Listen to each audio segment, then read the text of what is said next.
And welcome back, everyone, to another episode of Going for Two, presented by Home Field Apparel. I am your host, the publisher of the Extra Points newsletter, Matt Brown, and I am flying solo today. Can't remember if this is because of travel or ships passing in the night or our respective childcare issues, but for whatever reason, unfortunately, Brian Fisher could not join us today, so you're stuck with me. But fortunately, you're not stuck entirely you're not stuck just with me, right? I'm going to bring in somebody else on here. I've written about this a couple of times on the newsletter. Brian and I have talked about it a couple of times here on the podcast, but we have shifted our NIL efforts away from just paying athletes to try to promote Extra Points or promote Going for Two on social media. We found that was not the best use of our money. Instead, we wanted to use some of this money to get a better idea of what athletes actually felt about a lot of the big changes that are happening in college athletics. It's one thing for me to go sit down with another administrator and talk about the transfer portal, talk about NIL, talk about mental health. And on some level, some of those conversations are theoretical. It's another thing to hear about them from an actual person from whom they're not theoretical. It's their daily life, right? So, we've talked with gymnasts at Florida. We've talked with wide receivers at Amherst. Today, I want to have a little bit of a different conversation, especially one that's really not driven by NIL. That's going to be part of it because it's part of every major conversation right now on some level, but it's not the only thing. I'm happy to bring in here a football center here for the University of Michigan, Olu Oluwatimi, who is he was formerly from the Air Force. Had a distinguished career at the University of Virginia. Is now playing at Michigan as a grad transfer. One of the few athletes that we've done deals with who I think has a legitimate chance of not only playing in the NFL, but potentially playing for several years in the NFL.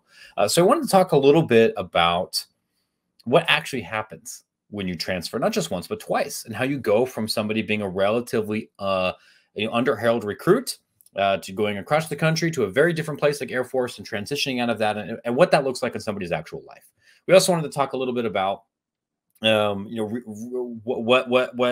NIL looks like in a locker room in a place where people are actually making real money, which is a little bit different maybe from Division III or from some Olympic sports where people are making money and it's great. But if there's and we joked about this, right? The booster collective community for Amherst is called the World Bank. Right. That's a different kind of thing than what's happening for an ACC or a Big Ten football program.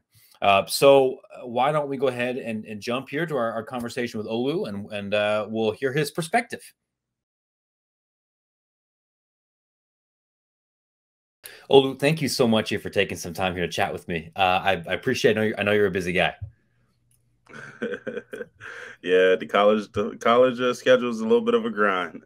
I can't even imagine. Let me start by maybe asking a couple of stupid questions here for maybe some of our audience that's not as familiar with you. Like I know that you grew up and played high school ball not too far from where I used to live, PG County, Maryland, with a really high level high school football, really high level. It's just produced a lot of recruits. But my understanding is that after you played, the first college you went to was Air Force, which is very different from PG County, both geographically and culturally. I'd love to know a little bit why you decided to pick there initially. It was kind of like my best option. And out of high school, I was kind of under recruited. And, academics is big in my family. And obviously, the Air Force Academy is a great academic institution.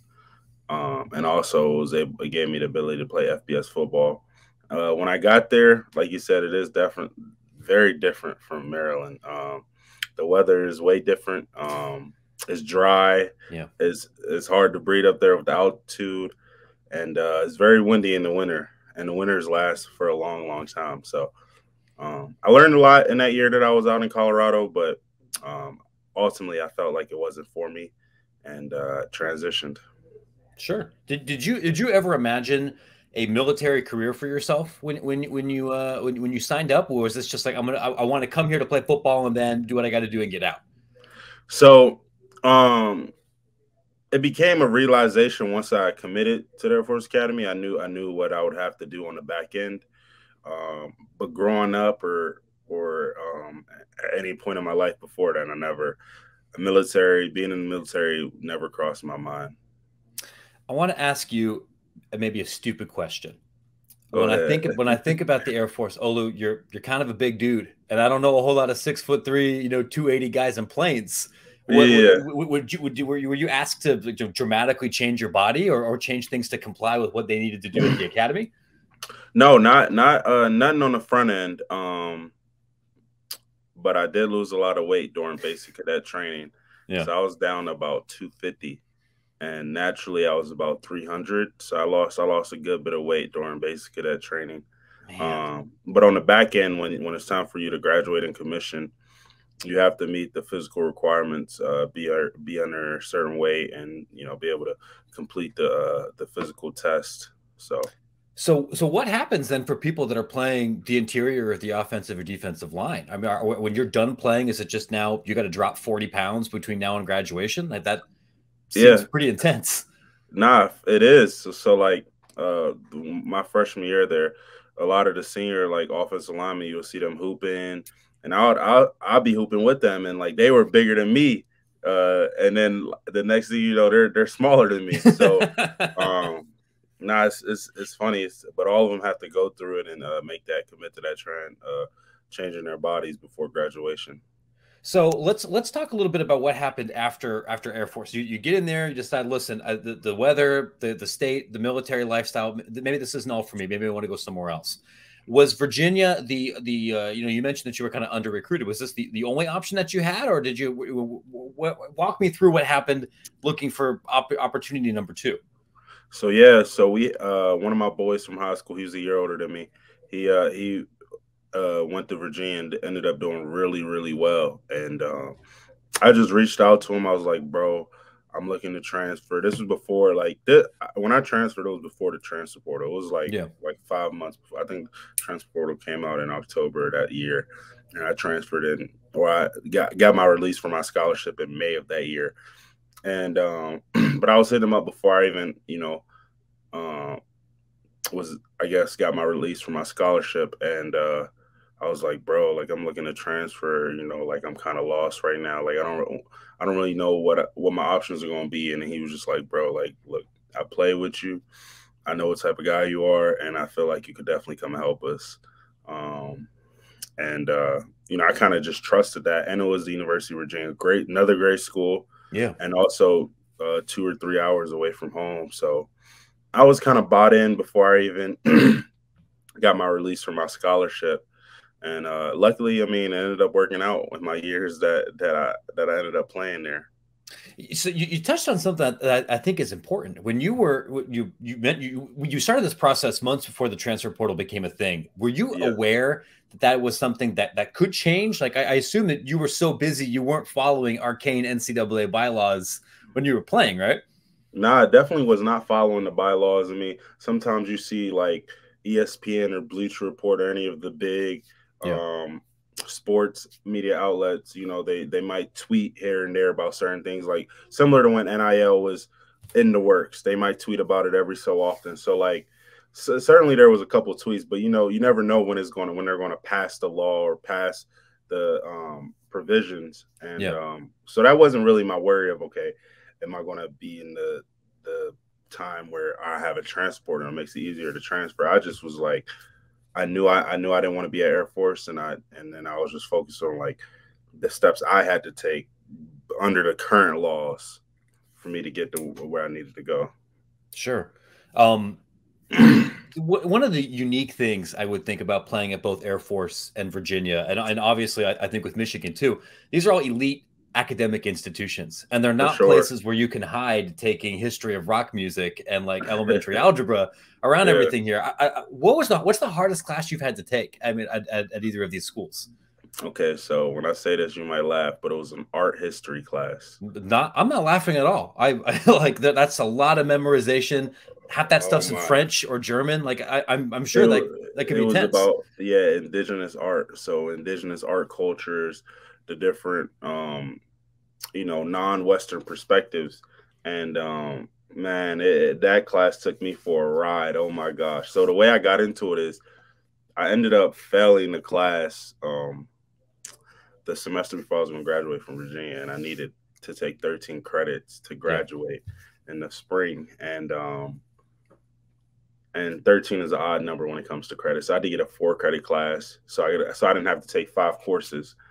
I could just take 4 and then have one course be a 4-credit class.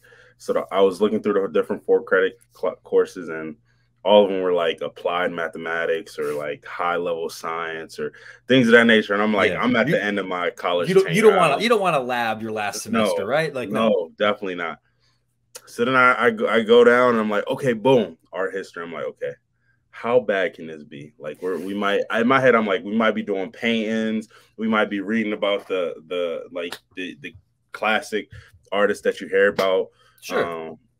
And it was nothing like that. Like nothing in that class that I learned stuck. And it was only about 7 people in the class, so I had to participate.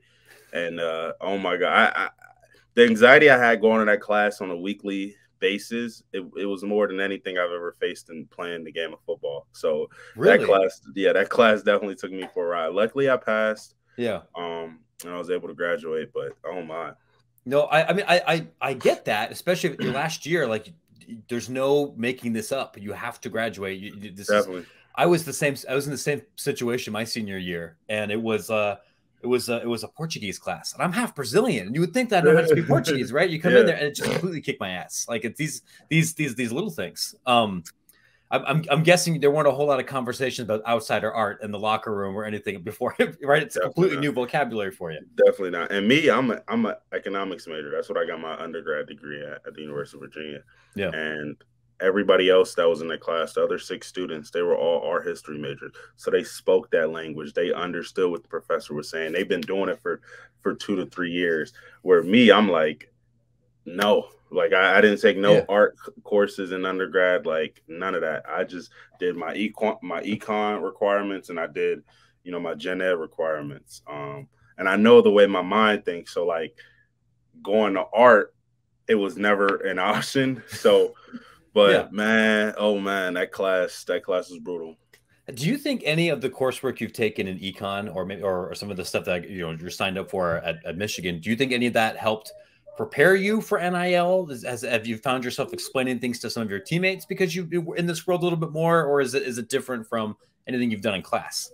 So this is what I would say. As far as the one thing, I don't know how much it really helps in NIL, but I've definitely helped my teammates a lot, because a lot of people coming to college, a lot of athletes coming to college, maybe want to do a business major or something, finance, or maybe even economics, and like, they always get stumbled up on the graph when there's all the different type of graphs, and the rules be, sometimes they be overlapping, and sometimes you're like, there's no difference, like, when making this new graph.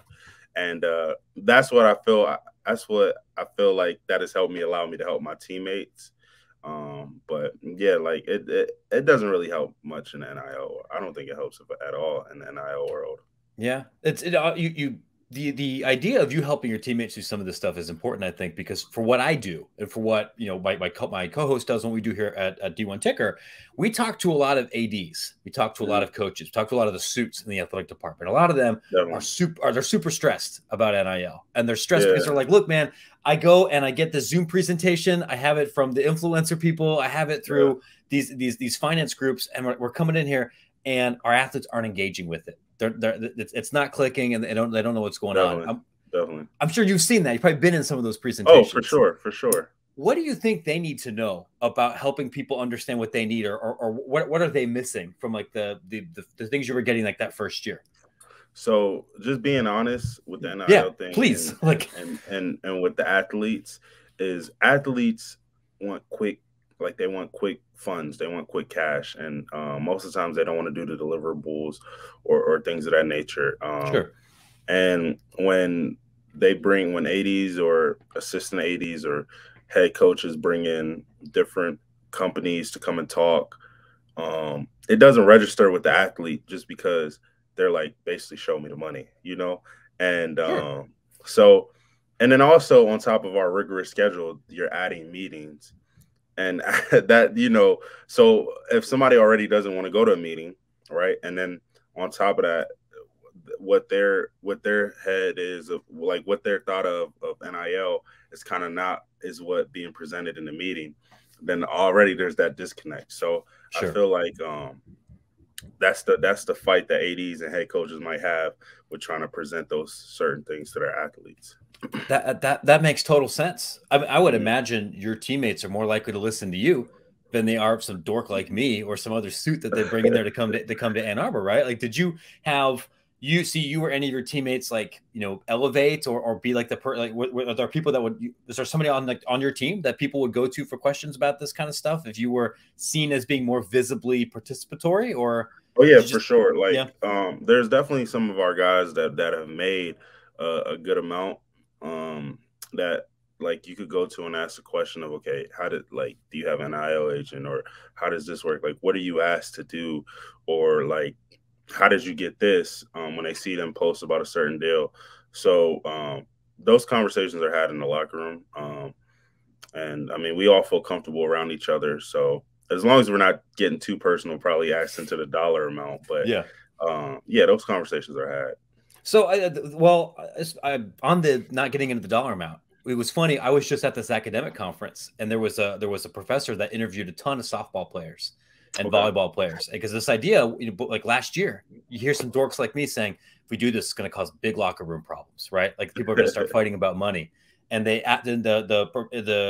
professor talked to these women athletes, and like their research finding was everyone was really supportive of each other and Very. we're asking questions. And even though not everybody was making the same amount of money, that wasn't a locker room issue.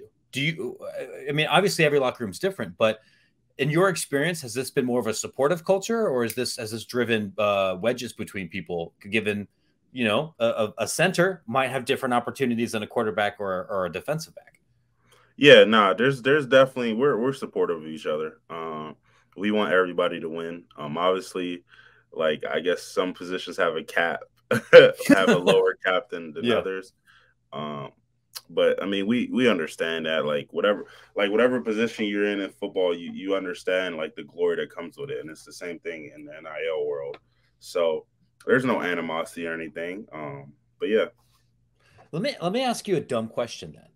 Tell me about, or can you tell me a little bit about what's some of the glory that comes from your position? Then is that because that isn't something that ends up on the highlight reels the same way. It isn't something that maybe yeah, somebody that doesn't know football the same way talks about. What makes somebody like an offensive lineman's offensive lineman? man.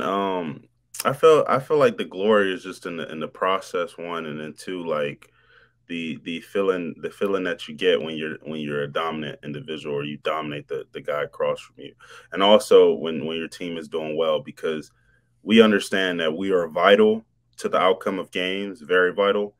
And yeah, I mean that's all we kind of need. We love to see our guys staying upright, keeping their jerseys clean, and while we're doing the dirty work, and we have fun doing the dirty work. Yeah. Did you? I mean, I assume in your career you've looked across the line and you've seen somebody like late in the third quarter just give up, right? Like not Yeah, want to get physically punched in the face again, right? yeah, definitely. Some guys don't, they don't have that it about them to be able to continue to go all four quarters. Yeah. Let me ask you something a little bit different. So you go and you have this productive this great career at Virginia. You get a great degree. You have I assume to be a mostly positive experience. You decide to go and pursue graduate education and other eligibility at Michigan. Can you tell me a Hmm. little bit about why you decided to go elsewhere and why that particular program? Yeah, man. So Michigan, it just stood out. Well, let me talk about me deciding to transfer first. Sure, Um, and my decision to transfer, our head coach at Virginia, he resigned right after the season, and there was like uncertainties around the program, who was going to be coaching the O line, who's going to sure, be the head coach, so certain things. And I believe Virginia did a fabulous job in hiring their staff. I believe in Coach Elliott and what he's going to bring to the table with Virginia and elevating that program. But I just felt for my last year and my dreams and ambitions that I needed something that was certain and something that was different. So Michigan was perfect. They're on the biggest stage of college football. They're one of the most known brands. Um, Being at Michigan, I feel like adds value to me. One, academically, and then two, playing for a coach like Coach Harbaugh, who was in the league, a place where I have aspirations to get to. So, and the way he runs our program is he runs it like an NFL program. So, um, all that was, I felt like it was for me and it was needed for me to kind of get that head start for my dreams. But at the end of the day, I'm still living in the moment. I'm having fun being at Michigan and being around the guys and still being in that college atmosphere, which is more fun or like I was more laid back, more fun than I would say the NFL, because NFL at the end of the day is a job and a business. At the end of the day, it's still a game, so you're having fun playing the game. Sure. But there's a lot more to it that comes with it than being in college. Have you had a chance to talk to Bronco at all since he's left over the past couple of months? Oh yeah, me and Coach Mendenhall are cool, man. I text him. We probably text back and forth probably like 3 times since I've been in Ann Arbor. So over the last 5 months, probably we had about 3 conversations. He's doing well. He's enjoying his retirement. We'll see if he gets back into the college football coaching. No, it's good. I've gotten to know him a little bit too. Okay. There's not that many LDS people writing about college football. There's not a whole lot of LDS people coaching. So, the kind of bacon factor between us isn't that big. And like everything I've heard is like, look, the man's in Montana or whatever, and he's just been in the boonies or fly fishing and seems extremely happy. Yeah. And you can't blame him after everything, right? Like that's no, yeah. yeah. He raised 2 kids. He's been coaching for over the last, or been a head coach for I believe like the last 17 years. Yeah. So high pressure gigs. His wife had to take the back seats, and now he gets time to go spend time with his wife. So I know he's happy, which I'm happy for him. That's good. So now you're at this really high profile program. Not that Virginia wasn't, but Michigan's a little bit of a different stage, different aspirations, and a place where I think very reasonably you could catapult into the NFL afterwards. So it's a big year with some pressure. What is your thought process here about what you want to be accomplishing with NIL or off the field stuff, given that there's so many on the field and in the classroom goals that are very attainable in the near future too? As far as just NIL, building my brand and kind of learning what that looks like, and at the end of the day, Michigan is on a bigger stage than Virginia, so that helps me build my brand.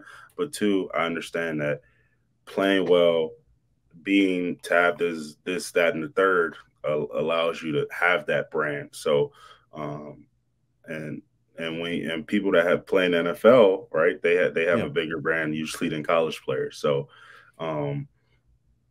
So I mean, kind of that's what I want to get from NIL. It's not really about the dollar amount, because again, I play a position that most business owners or most people don't really care to partner with. They rather partner with the flashy positions, which I understand. That may be true, but people also want to partner with athletes that have a personality, and that gives them a connection to different affinity groups, right? So, hey, we know that you're a smart guy. We know that you care about being an entrepreneur. We know that you've been you've played at a high level. You've competed academically at a high level. I know a little bit. I know that you're a Nigerian American, right? And you have ties there. What are other things that you would want either fans or like the business community to know about you, because you're not as visible in the same way maybe that somebody else is, right? Man, I want them to know that I'm a laid back individual. I love to have fun. I love to be around the guys. I love to play cards. That's one of my hobbies. And then 2, like, I'm very proud of my Nigerian heritage. And it wasn't always that way. Like, growing up when teachers had a hard time pronouncing your name and the kids making fun of you like that was hard. But like, as I've grown older and matured, like, I'm very proud of my heritage, and I wouldn't want my name to be any other way, honestly. So yeah, that's what I want people to know about me. I'm very proud of my Nigerian heritage, and man, I'm just a laid back, easygoing, social butterfly. I can talk to anybody. Yeah. No, listen, I can say this. It can be a blessing to have your heritage as part of your name. I'm a Brazilian named Matt Brown. No one's ever gonna think that, right? Like, but it's different if you're Tiago Figueiredo or something. Yeah. Are there a lot of Nigerians in PG County? I know there's a lot of folks from Ethiopia. There's a lot of folks from other Central American countries. I don't know if I met a ton of Nigerians when I was there. Maybe there's definitely a nice Nigerian population in the DMV. I grew up around a lot of Nigerians. There's other African countries that have a pretty big hub in the DMV as well. So sure. I definitely grew up around a lot of my people. But I'm guessing not as many of them in Charlottesville. No, not in Charlottesville. Not much in Charlottesville, if at all, honestly. But I had fun at Charlottesville. I got my teammates. I got the rest of the Charlottesville community, and I had fun also there. Sure. Maybe this is a dumb question, but is it difficult to go to a PWI institution here where maybe you don't have that same amount of the same heritage, not heritage, but the same ethnic community that maybe you had somewhere else here? I know that I have heard this from other athletes that they go to places like Madison or Iowa City, where it's a very white place, that it can be difficult to find people that have things that are more in common with you. It could definitely be a challenge. And going to Air Force, that was a challenge for me. And that was that year where I felt like I went through that challenge. And then I get to Virginia, I understand, I know what to expect. I know what the demographics are going to be. But at the end of the day, like, being an athlete, I feel like it helps because, one, I have my team, and my team is like most of the guys look like me. And then two, like, a locker room is one of the most accepting places. So no matter what you look like or what your name is or any of that, like, we're going to joke, we're going to have fun, we're going to be brothers, we're going to love on each other. So I have that community, even no matter what the demographic of the city or demographic of the university is. So for another Black individual at a institution, I don't know what their struggle looks like. I can't speak on that, but I'm pretty sure they face a battle and find a community that of people that are kind of the same as them. Being able to have a locker room situation where you're going to be loved and supported no matter who you are, it feels like an enormous blessing if you actually have that to kind of insulate you from anything else that campus or society or the town might be able to throw at you. I know not everybody has that, but it sounds like you did, which is very positive. Yeah, for sure. I mean, like, a locker room, like, when athletes talk about, like, oh, do they miss, like, whatever sport they played, like, a lot of them already played enough games or practiced enough that they don't even miss that. But like, everybody will say that they missed the locker room. It can't be replicated. So whenever the game of football is done for me, like, I'm definitely going to miss the locker room. I have heard the same thing from a lot of other athletes too. That's not a structure that's easily replicated. Let me ask you one more dumb question. So one of the things that's come up in the NIL world when I've talked to folks is, if people trying to pursue deals or find relationships that tie into some of those affinity groups. Have you talked to any brand that's like specifically trying to reach Nigerian Americans, or would you want to find opportunities that speak to that part of who you are? Or is that something that's not really attainable right now? I haven't spoke to any brands or any companies that had that vision of working with me and trying to tap into the Nigerian culture or want to see that come to life in any of their ideas. I haven't had that, but I'm definitely more than open. Like, I want to share the culture. I want people to be more aware. Listen to Afro beats. Probably try our cuisine. Or even, like, another thing that's been a movement is our native dress. You're starting to see more people like wear that, like men wear that, like, to like events where, like, they're supposed to dress up, because, like, our native is kind of a suit, but a little different, but is also nice and classy. So yeah. I mean, are you going to bring that to some of your teammates? We got to find you a tailor somewhere in Ann Arbor, right? That can hook everybody up. Oh, hey, they're expensive. I got about like 5 in my closet right now, but they're you gotta you got to pay a lot for them. So I think what I'm hearing here, once we get this sent out, and we have a lot of readers that are within the Michigan athletic department and the Michigan fan community. It sounds like we got to put on an APB for Taylor's here in southeastern Michigan. Here, help hook our boy up here, right? For sure, for sure. Hey man, listen, thank you so much for taking some time to chat with us to help, I think, give a little bit more perspective about what this experience here is really like. I'll finish it up on this.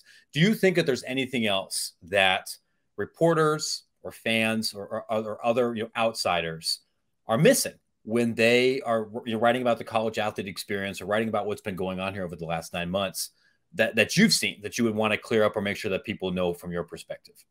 Yeah. One, I don't believe that, if there is like the people that are not for athletes capitalizing on their name, image, and likeness. I feel like it's a different time in the country and a different time in college sports where I feel like athletes deserve that. The athletes that came before that may have gotten in trouble for doing certain things, I guess they were the foundation for where we are now. I don't believe that college athletes are greedy in any way. Like for the most guys, like they give back. Most guys like an example is like some of the guys on the team that make a lot of money. They might take care of other guys on the team that they know are not capitalizing, but are still key players or key to make them look good on the field. So it's definitely a great brotherhood, and man, we're enjoying it. We're enjoying it. There's a lot of stuff that we don't know, and we're eager to continue learning and continue progressing. So kind of just like the media, everybody bear with us. Allow this thing to get figured out, and don't bash the athletes. We're just we're just trying our best to capitalize off of ourselves. Sure. Has that been something that you've seen in the recent in your market or recently with people coming after athletes as a backlash to all of this? I don't feel like they come directly at the athletes, but definitely like institutions that they feel like have businesses around, take care of players or certain things. We don't get it directly, but we still get it indirectly, and we hear about it, and it's a topic of conversation. So it could definitely wear on people's hearts and people's souls. So I'm not saying there's no room for no criticism. There's always going to be criticism, but bear with us. Do you feel like the pressure has increased? So now that people are entering into commercial arrangements over the table over the last year and a half, does that change the pressure you feel as a player? Well, not for me, no. I feel like you gotta be able to compartmentalize all of those things and go and do keep the main thing, and that's you being the best athlete that you could be for the university.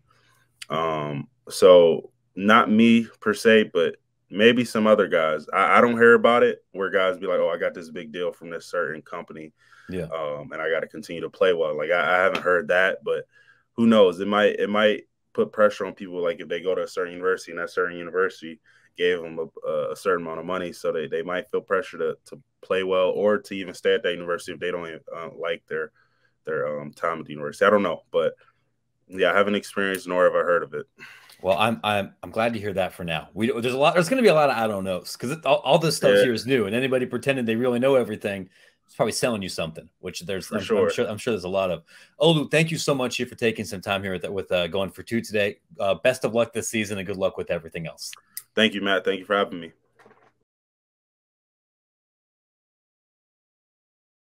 Real quick before we wrap everything up here, I did want to make sure that we highlighted our wonderful title sponsor for this podcast. That is, of course, our friends at Home Field Apparel, who make delightful, extremely comfortable, licensed vintage collegiate apparel.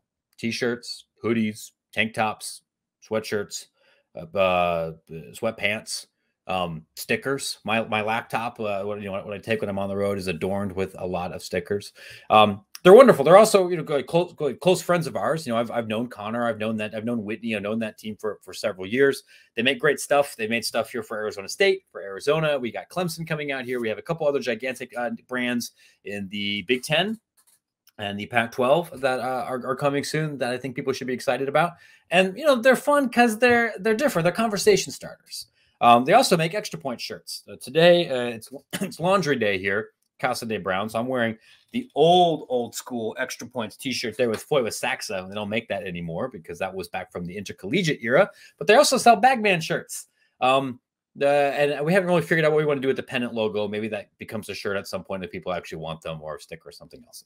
Anyway, if you want to go support what we're doing here and get some excellent, comfortable, unique clothes, you use promo code Extra Points at checkout. You save 15%. That helps us out there. And of course, if you're looking to get your own stuff on home field, I know a lot of ADs listen to this show, a lot of people in marketing, a lot of people in licensing. Drop me a note. I'm at matt@extrapointsmb.com. I'll be happy to make an introduction. We've had a couple of introductions become shirts, which is wonderful for consumers. It's wonderful for you because you get that sweet, sweet licensing revenue, and a bunch of nerds on the internet start talking about how they're excited about Fairfield. And also it helps, most importantly, the true reason we're all here together, it helps me. And it helps Brian. It helps our company. So we would appreciate you supporting our sponsors.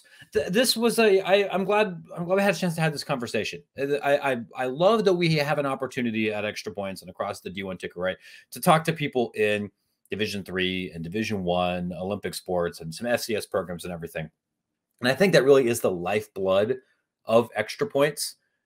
We want to be in the business of writing more about the FCS or UConn or New Mexico State and these other places than Michigan.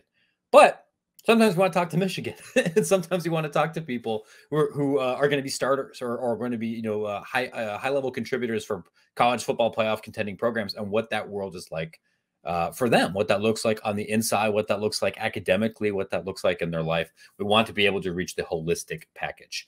I think we have a handful of other NIL deals for bringing up athletes in the near future. Our hope is to be able to talk to a fencer and then a Division I men's basketball player. The hope that we'll be able to release those later this summer, and then we'll go back and we'll look at other people with unique perspectives we might want to showcase. Real quick, friends, if you enjoyed this show, please give it 5 stars. Please write nice things about it. Please showcase it around. If I would also encourage you, if you are in any way interested in the industry of college athletics, I know not everybody here is an industry person. Some of you are. If you are, or you're interested in that world, I would encourage you to subscribe to D1 Ticker or D2 or D3 Ticker if you are more interested in those places. They're all free.